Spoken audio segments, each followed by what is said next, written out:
Welcome to the Alignment Show, where we talk with people who've made bold moves to live in line with what matters most to them. Life's too short to spend it on things that don't fit. And if you're feeling that pull to realign, you're in the right place. These conversations are here to inspire and support you on your own path. Let's meet today's guest. And good morning, good evening, good afternoon to you. Once again, you are here with us on the Alignment Show. My name is Don King, and I am your host as usual. We have moved to a little different format at this point. Those of you who've been with us for a while, you know that we usually would do this live, or else I would have a live intro and then play back a recorded interview. We have recently started doing all of our episodes via recording. And we've talked about the reasons for that before, but just helping you to get used to that slight change here. So in any case, we are bringing you today an episode or an interview that we really recorded several months ago. I'll talk about that in just a moment. But as we're getting started, I want to recognize our sponsors. One of our regular sponsors is Val Ruskin's Tees. She spells her name Tews, but it's pronounced like Tees. And Val is a content strategy writer who helps authors and coaches get past the stress and overwhelm of figuring out what to post on LinkedIn. And you might think that writers and coaches, they're going to be good with words. They can just do that. But she has a special insight into how to do this for LinkedIn. She offers stress-free content creation. Think of it as transformative content support that helps you build a community of readers, potential clients, and even business friends. You can find out more about Val and her work at donking.com. That's donking.com/butterfly. Also want to talk about our other sponsor, which is me. But it's the books that I write. There are two that have been out for a while in the Sparklight Chronicles. And as this is getting ready to go to broadcast, there will be a new one, not in the Sparklight Chronicles, but one that's called Creating While Caring. It's aimed at people who are creatives already, who find themselves in the caregiving role. How do you keep going when the usual advice no longer works? You can find out more about all of my books at donking.com. That's donning.com/books. And with that, I would like to introduce you to our interview today. Now, as I said, it's been a few months. We actually recorded this back in March. But even though it's been a while, there's been a lot going on here at the home place. Regular listeners and watchers will know that we hadn't put an episode up in a little while. I'll talk more at the end about what's been going on with that. But, one of the things that will come up in the Creating While Caring book is that you do have to deal with real life. And you have to make some accommodations in order to be able to keep creating. So we have been placing our disabled daughter. She's 22 years old. We've been taking care of her with her very rare chromosomal disorder for 22 years now. And we have finally had to make the hard decision to move her into long-term care. So we have been dealing with that, which has gotten in the way of posting episodes. We're back on track now, and again, I'll talk more about that in the show notes. I'm not going to go into a lot of it here on our actual broadcast because I want to focus on our guest. Our guest today is Andy Bhattacharyya. He is a TEDx speaker, a Forbes contributor, founder of Amplo Global, an AI-driven company transforming how organizations handle sustainability and risk.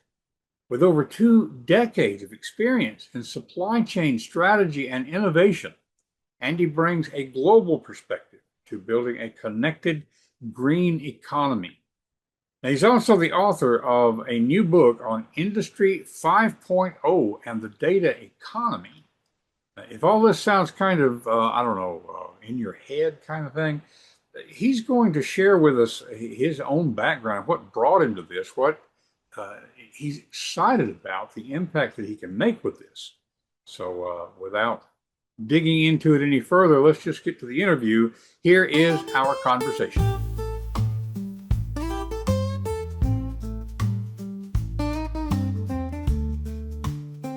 And so we're in the studio with Andy Bhattacharya. His actual first name is something else. I think he knows that people from East Tennessee have trouble with pronunciation. In fact, I'm just stunned that I got Bhattacharya right.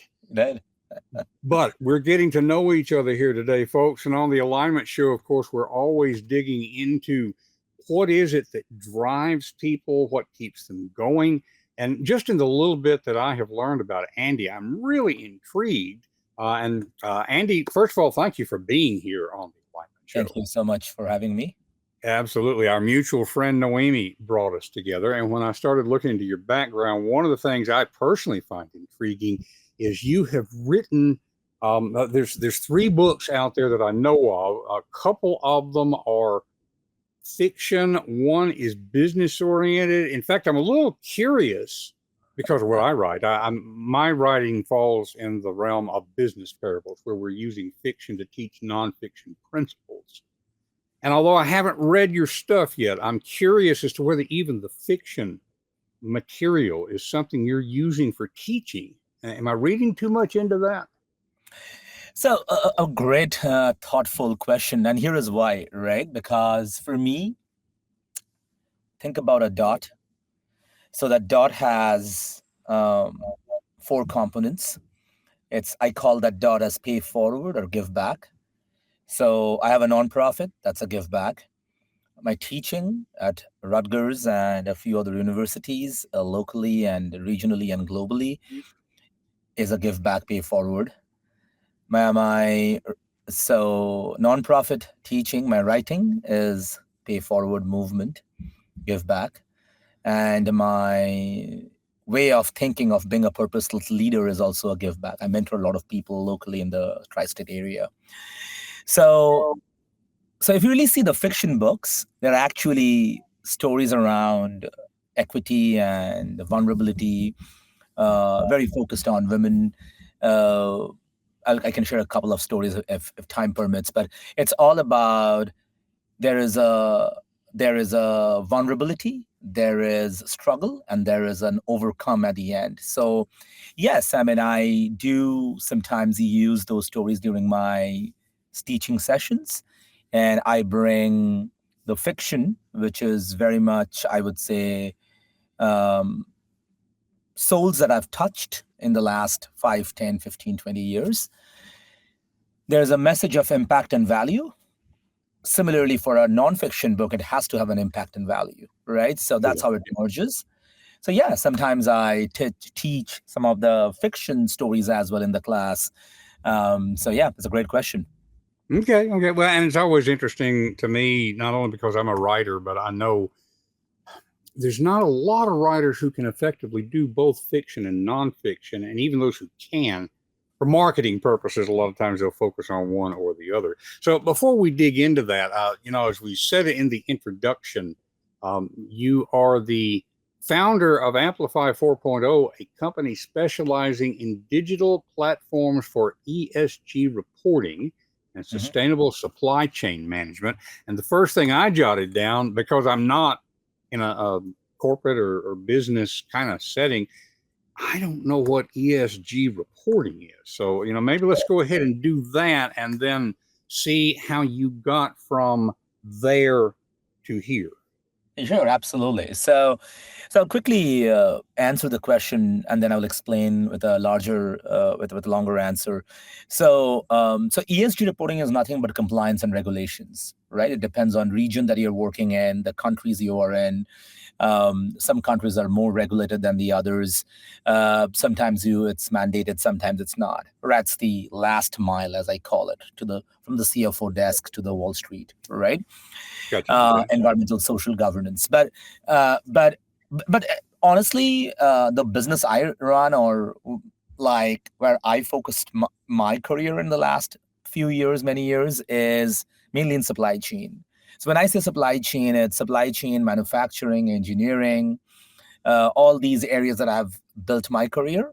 And where I got a kick out of that is every time I go for a new project or a new transformation program with a corporate, the version of the supply chain has always improved and changed for better, right?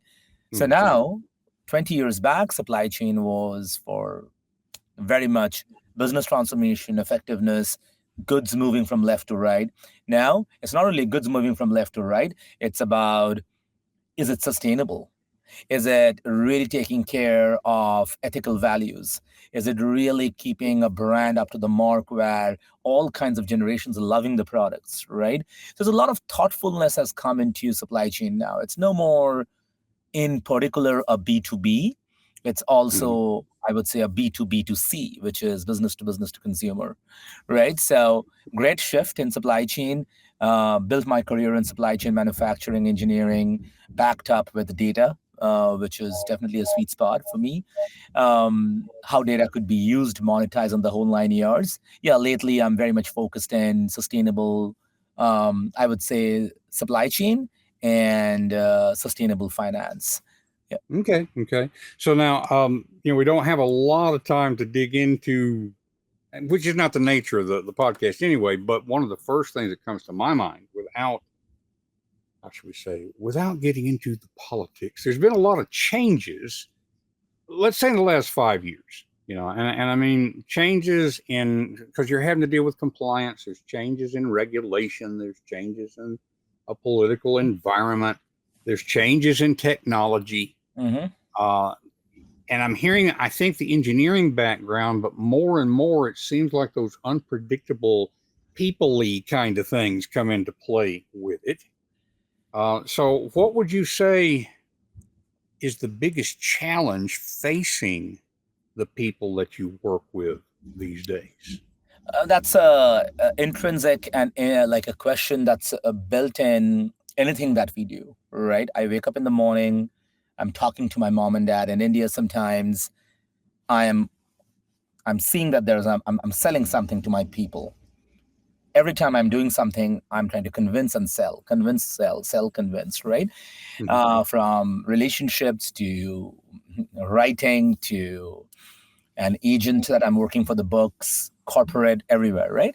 So that's where I always have to convince people to get into my ideas, or if the idea has been prevalent, right? All this whole 9 years. So biggest challenge comes how you interact with various versions of people, right? Some people, of course, would be quickly find that logical. Some people will not find that logical. So now, in the last 4 or 5 years, which your question was based on, I felt like uh, sustainable supply chain is always a great way to look into waste, climate, energy, water, so conservation policies. I've always been a purpose-led leader. What one thing that I have always very aware of is as the leadership changes, as administration changes, how nimble you are in your corporate strategy as a being a founder of a startup in sustainable supply chain and sustainable finance is how nimble you're to run business in all kinds of countries, right? Hmm. Hmm. Because policies are constantly changing, right? So how do you come in and say, okay, even in this market, I can sell my solution. I can solve a problem for a customer. That relevance and resilience very important, right?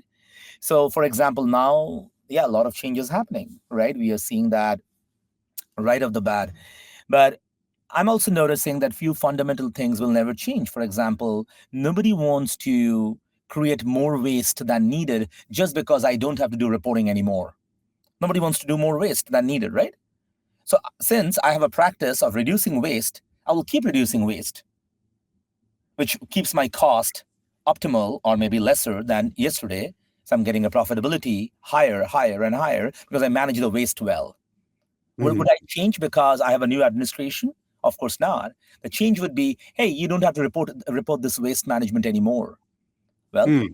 Okay, yeah, that makes sense. That makes yeah, sense. I mean, that's how it is. it's in the client's best interest, regardless. There might Yeah. be some change in the reason for it, but it's still in their best interest. Yeah. Yeah, great insight there. By the way, for folks who are listening with us, you're not seeing the screen here. We've had a crawl going for a while, and I just switched it. The website that we want to send you to learn more about what Andy does is leadwithandy.com. Now, that's all one word, but it's easy to spell out, leadwithandy.com. And so, what are folks going to find when they go there? So when folks go to the website, they will get all my books. They will find where I teach. They will find my podcasts. They will find my TED Talks. They will find my thought leadership. They will find my blogs. And they will find like an ecosystem to play in. Yeah, I talk about nonprofit out there, books, my teaching courses, my work so far, and the whole 9 yards, right? So Excellent. yeah, they will find a very holistic view of building his or her own forward life as well. And I Very mentor good. all the time. Okay, and for folks who are with us on video, we've got the crawl going, and we'll also have a QR code, so you can get to it really easily. What fascinates me, Andy, is I'm hearing somebody that I would think of as a multi-potentialite. That is, you are doing a lot of different things. You have done a lot of different things, but there is a thread that all of those things have in common. And if I understand correctly, just kind of going back into your personal story, Noemi told me that your story really is about resilience and purpose and a relentless drive to make a difference. Yep. Can you tell me a little bit about where that came from? I mean, a lot of people think about taking a chance on something or whatever. You have actually made those moves, and that's what I want to dig into a little bit. I feel it's a journey of our own souls, right? Every soul is different. So at 7th grade, I asked my mom that, hey, can I have a lunch and should I buy from you? Then my mom said, no, you can have the lunch. I mean, your dad and I work and you can have the lunch. Then I said, why? Shouldn't I buy the lunch from you? And then she said, no, I mean, you should. You're my son. Then I said, free lunch? Then she said, well, you do something. You also go to work. Your school is work right now, so you can have the lunch. So you're earning the lunch. So the story tells me and to the audience here is that there was a level of torture in my head all the time in childhood, that why I was born and should I have a free lunch. So then slowly and slowly and slowly, the torture has moved to resilience. And that resilience has kept me going. So for me, I have various versions, right? My life 1.0 was corporate, chaotic, relationship failures, was not figuring out, right? Life. 2.0 is kind of entrepreneurship. And I think I'm coming out of 2.0 now and getting into 3.0, which is fully focused on spirituality and detachment. So, and there are various connotations of these words I can explain if time permits, but I love to stay in touch with the audience as well if someone wants to talk to me in future. But the thing is, it's all how the soul demands you. All right. My soul's demand was maybe in all the three versions I talked about, that hey, focus on two things: how you would become a above average from average, right? How you become a godfather from a father. I wanted to become a father. I did not become a father. That's my choice. But now I'm mentoring 37 kids in the Nepal-India border who gets trafficked, bring them in, and I mentor them. And there's an operations team who mentors them there. I'm mentoring people from Rutgers and NYU and Columbia and Cornell and Santa Clara University, University of Alabama, right? Tuscaloosa, Duke University, where I'm from, right? My alma mater. So it's all about that fatherhood going to a godfatherhood, right? It's all about average to above average. So your question, how I do it, is all about in your mind, right? Like, how do you take the 24 hours, right? And how you compartmentalize yourself, how you prioritize yourself with full understanding of what you're doing and you drive value, right? So, yeah. I'm a value-driven person, and there's no right or wrong answer, but I have figured out the madness maybe 60, 65%. I still have to figure out for the rest of my life. So I would say, yeah, I'm about 50% right now. Okay, okay.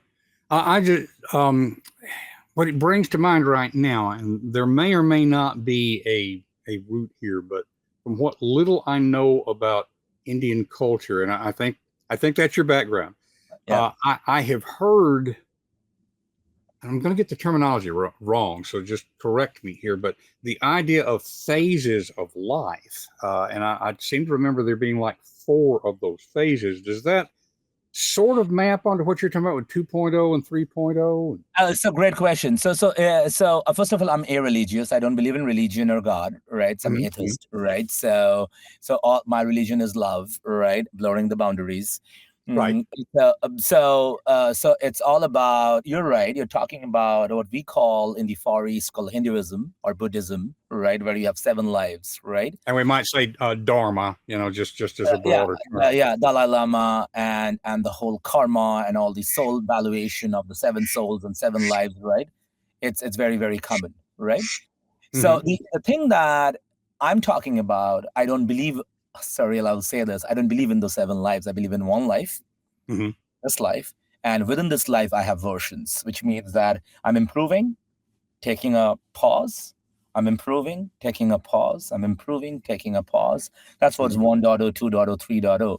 In that case, the transformation that I'm going through is close to almost 90 degrees, right? Some Mm-hmm. souls may need only 20 degrees improvement in one life, right? For me, in this life, I may need almost 90-degree improvement, right? Who knows?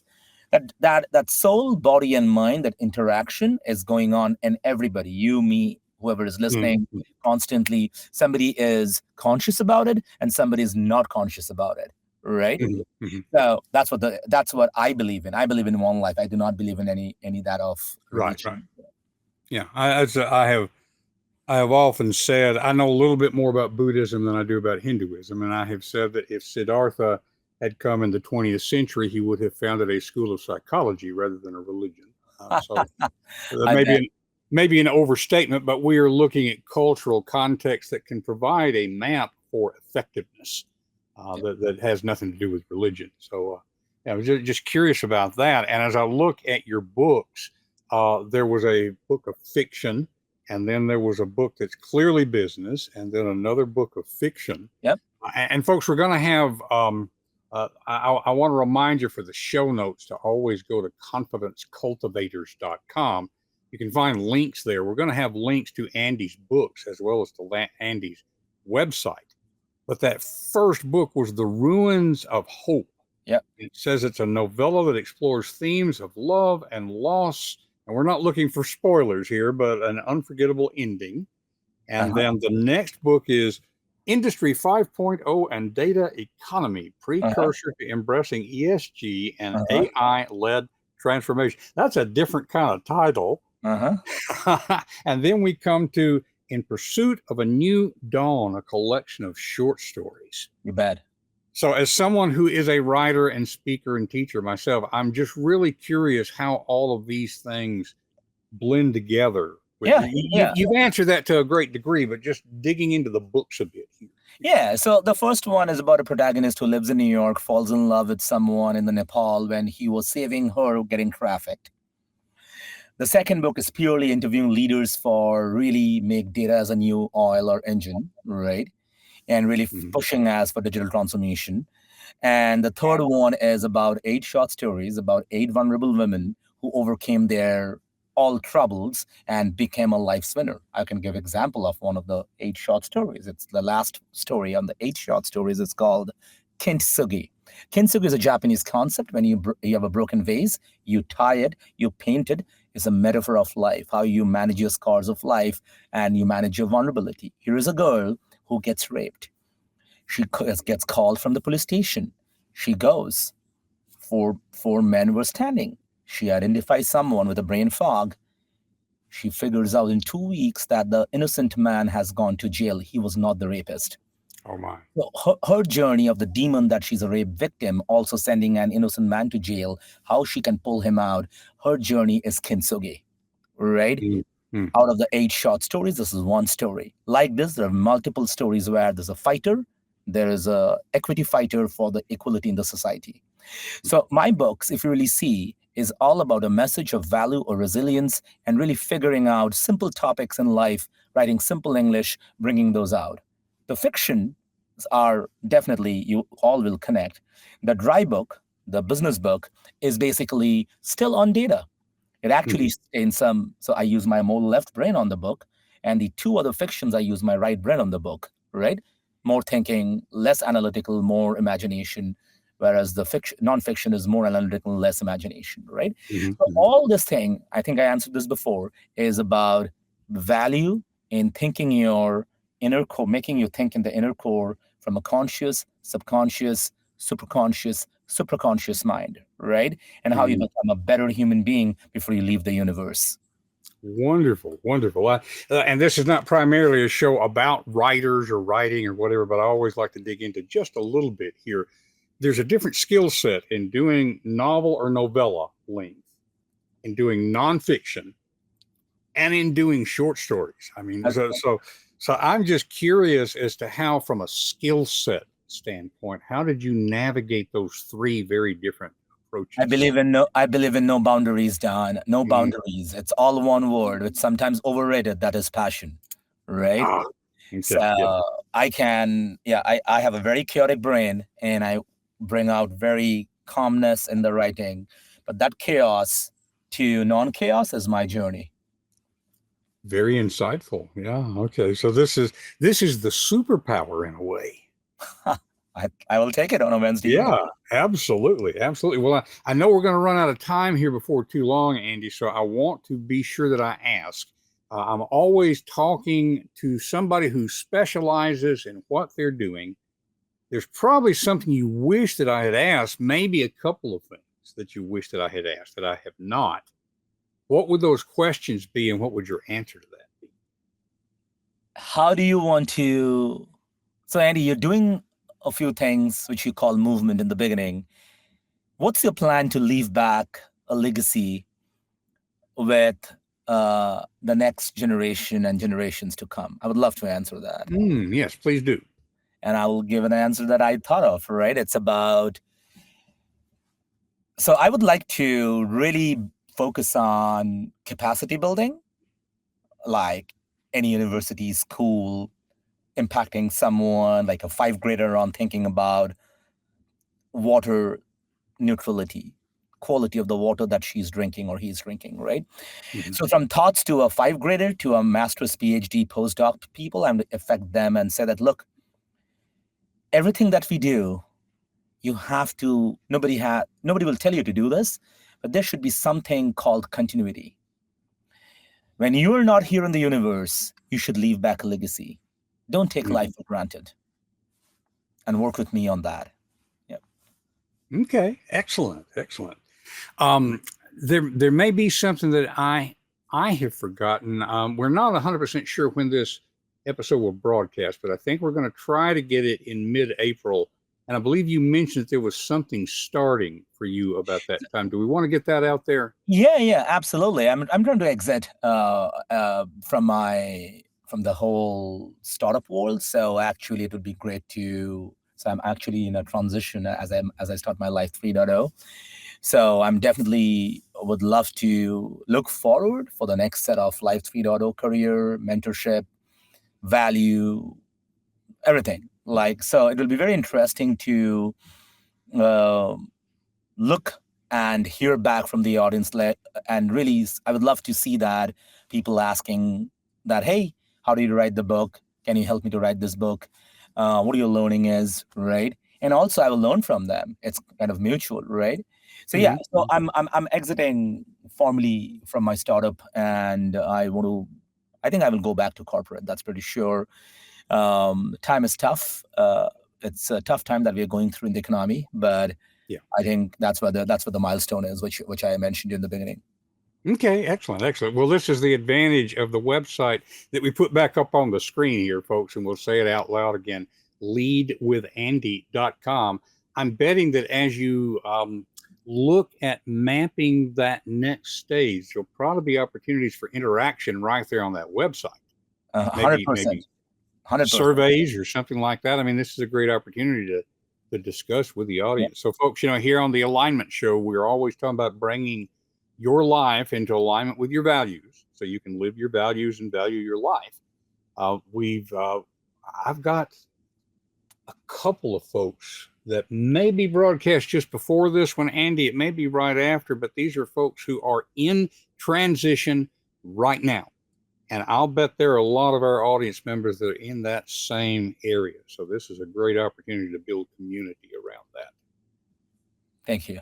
Very good. Well, thank you for being on with us here on the Alignment Show. And I'm not sure who will be on next week. I'm going to leave that up to my other self, the one who is doing the intro and the outro. It's like split personalities here, Andy, but we will wrap things up with you, and we'll see what else the other Don has to wrap up this episode. So thank you for being here. Thank you so much. It's a pleasure. Great talking to all of you. Thank you. We'll turn it over to Don.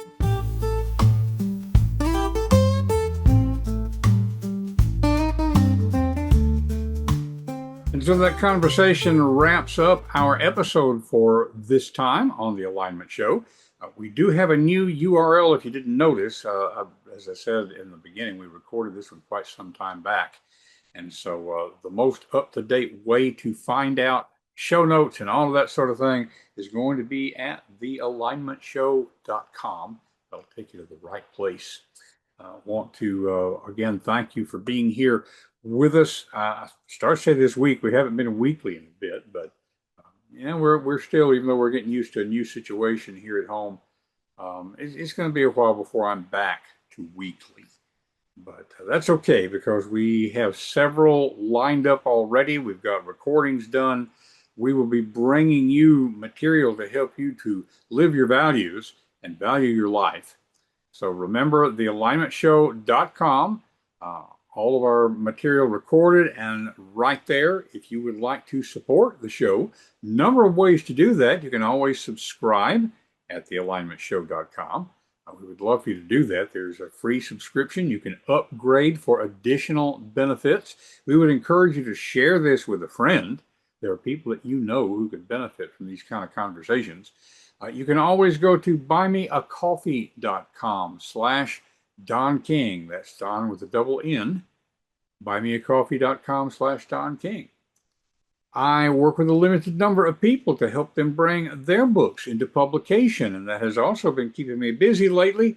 But we just wrapped up a couple of projects, and so there could be room for another one. Could be your book. But reach out to get in touch. In any case, we hope that you will join us again to help you to live your values so you can value your life. And we will see you next time on The Alignment Show. That's a wrap for this episode of The Alignment Show. What's your next step? Whatever came up for you, take action. Talk it out with a friend or just sit with it for a moment. And if this episode sparked something meaningful, share it with someone you care about. You can subscribe and find all past episodes at thealignmentshow.com. And be sure to follow or leave a review wherever you heard or watched this. It really helps more folks find the show. We'll be back soon with another thoughtful conversation. Until then, live your values and value your life.